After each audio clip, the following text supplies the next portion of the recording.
కూటమి సర్కార్ మభ్యపెట్టే బడ్జెట్ ప్రవేశపెట్టిందని 8 నెలల పాటు బడ్జెట్ పెట్టకుండా ఎందుకు సాగదీశారంటూ వైఎస్ఆర్సీపీ అధ్యక్షులు మాజీ సీఎం వైఎస్ జగన్మోహన్ రెడ్డి నిలదీశారు.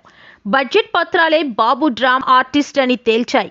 బడ్జెట్ చూస్తే బాబు ఆర్గనైజ్డ్ క్రైమ్ తెలుస్తుందన్నారు. ఇదేమైనా బడ్జెటా అంటూ వైఎస్ జగన్ చంద్రబాబును నిలదీశారు.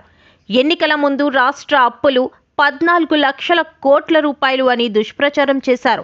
అధికారంలోకి వచ్చాక కూడా చంద్రబాబు తప్పుడు ప్రచారం చేశారు. చివరకు గవర్నర్తో కూడా అబద్ధాలు చెప్పించారు. సూపర్ 6 హామీలను ఎగ్గొట్టేందుకు బాబు దుష్ప్రచారం చేశారు. 2018-19 నాటికి 3,13,000 కోట్ల అప్పు, మా ప్రభుత్వం దిగిపోయే నాటికి 6,46,000 కోట్ల రూపాయల అప్పు, 14 లక్షల కోట్ల రూపాయలు అప్పు చేశామని దుష్ప్రచారం చేశారు. చంద్రబాబు హయాంలో 19% అప్పులు పెరిగితే మా హయాంలో 15% అప్పులు పెరిగాయి. ఎవరి పాలనలో రాష్ట్రం శ్రీలంక అయిపోయిందో చెప్పాలి. అప్పురత్న బిరుదు ఎవరికి ఇవ్వాలి? ఆర్థిక క్రమశిక్షణ పాటించింది ఎవరు? అప్పుల పెంపు వార్షిక సగటు చంద్రబాబు హయాంలో కన్నా మా హయాంలో తక్కువ అని వైఎస్ జగన్ వివరించారు. బడ్జెట్పై వైఎస్ జగన్మోహన్ రెడ్డి పార్టీ కేంద్ర కార్యాలయంలో బుధవారం మీడియాతో మాట్లాడారు. ఇంతకాలం బడ్జెట్ పెట్టకుండా ఎందుకు సాగదీశారు అని అంటే కారణం, ఒక్కసారి బడ్జెట్ ప్రవేశపెడితే చంద్రబాబు నాయుడు గారి మోసాలు అబద్ధాలు అన్నీ కూడా బయటకు వస్తాయని తనకు తెలుసు. కాబట్టి ఒకసారి బడ్జెట్ ప్రవేశపెడితే తన మోసాలు,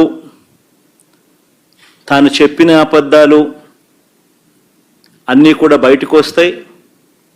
బయటికి రావడమే కాకుండా ప్రజలు కూడా మా సూపర్ 6 ఏమైంది, మా సూపర్ 7 ఏమైంది అని చెప్పి కూడా చంద్రబాబు నాయుడు ప్రజలు నిలదీస్తారు అన్న సంగతి కూడా తనకు తెలుసు. కాబట్టి చంద్రబాబు నాయుడు గారు బడ్జెట్ ప్రవేశపెట్టకుండా దీన్ని సాగదీస్తూ వచ్చాడు. సాగదీస్తూ వస్తూ తాను కారణాలు చెప్పుకునే దానికోసం అని చెప్పి రకరకాల కారణాలు సాగదీతకు చెప్పుకుంటూ వచ్చాడు. పరిమితికి మించి వైఎస్ఆర్ కాంగ్రెస్ పార్టీ అప్పులు చేసిందని, రాష్ట్రాన్ని శ్రీలంక చేశామని, ఇలా రకరకాల సందర్భాలలో ప్రజలను మభ్యపెట్టే కార్యక్రమం చంద్రబాబు నాయుడు గారు, ఆయన కూటమి, ఆయనకు తోడు ఆయన ఎల్లో మీడియా, వీళ్ళంతా కూడా రకరకాల ప్రచారాలు పెడుతూ వచ్చారు. ఇవాళ సాక్షాత్తు చంద్రబాబు నాయుడు గారు తాను ప్రవేశపెట్టిన బడ్జెట్ పత్రాలే చంద్రబాబు నాయుడు గారి డ్రామా ఆర్టిస్టు అని చెప్పి చెబుతూ అవే సాక్ష్యాలుగా నిలబడ్డాయి.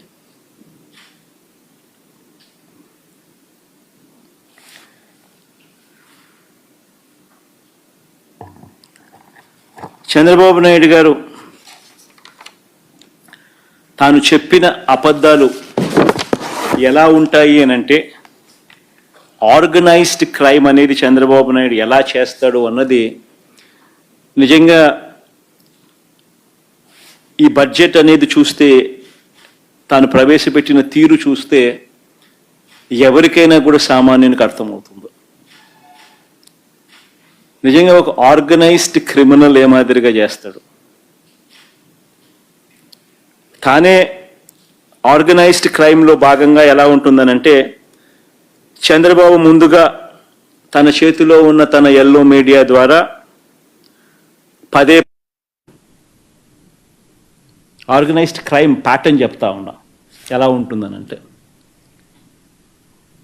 తన చేతిలో ఉన్న ఎల్లో మీడియాతో పదే పదే అబద్ధాలు రాయిస్తారు.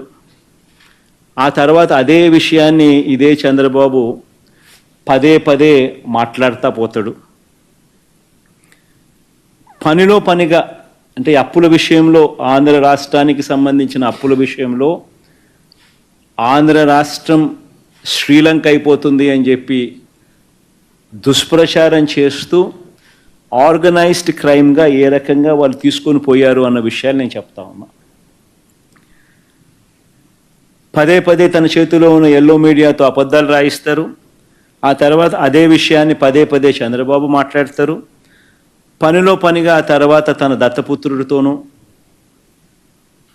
తనకు సంబంధించిన ఇతర పార్టీలో ఉన్న తన వ్యక్తులతోనూ ఇవే విషయాలు మళ్ళీ పదే పదే మాట్లాడిస్తారు, ట్వీట్లు పెడతారు.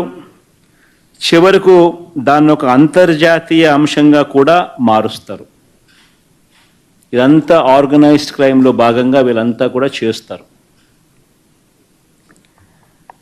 ఎందుకు ఈ విషయాలన్నీ కూడా చెప్తా ఉన్నాను అని అంటే, ఈ ఆర్గనైజ్డ్ క్రైమ్ అన్నది ఏ విధంగా జరిగింది అని చెప్పి మీ అందరికీ కూడా ఎక్స్ప్లెయిన్ చేయబోతా ఉన్నాను. సాక్ష్య ఆధారాలతో సహా చూపిస్తా.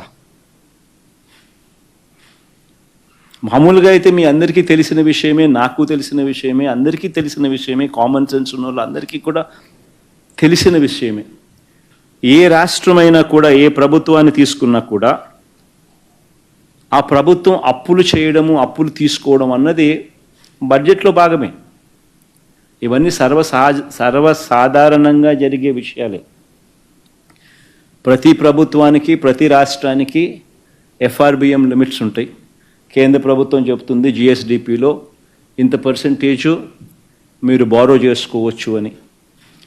ఆ బారో చేసుకునే సొమ్ము ఆర్బీఐ ద్వారా, ఎస్డిఎల్స్ రూపేణా, స్టేట్ డెవలప్మెంట్ లోన్స్ రూపేణా ఆర్బీఐ ద్వారా ఆ అప్పులు కూడా ఆర్గనైజ్ చేస్తారు. ఏ ప్రభుత్వమైనా కూడా ఇంత పర్సెంటేజ్ ఆర్బీఐ ఏదైతే చెప్తుందో, జిఎస్డిపిలో ఇంత పర్సెంటేజ్ అని ఏదైతే చెప్తుందో, 3%, 3.5% ఆఫ్ ది జిఎస్డిపి అని ఏదైతే చెప్తారో అంతే పర్సెంటేజ్లో ఎవరైనా తీసుకోగలుగుతారు. బియాండ్ దట్ పర్సెంటేజ్ ఎవరు తీసుకునేదానికి స్వేచ్ఛ ఉండదు అన్న సంగతి అందరికీ తెలిసి ఉన్న సంగతే. కానీ ఇదే పెద్ద మనిషి చంద్రబాబు నాయుడు గారు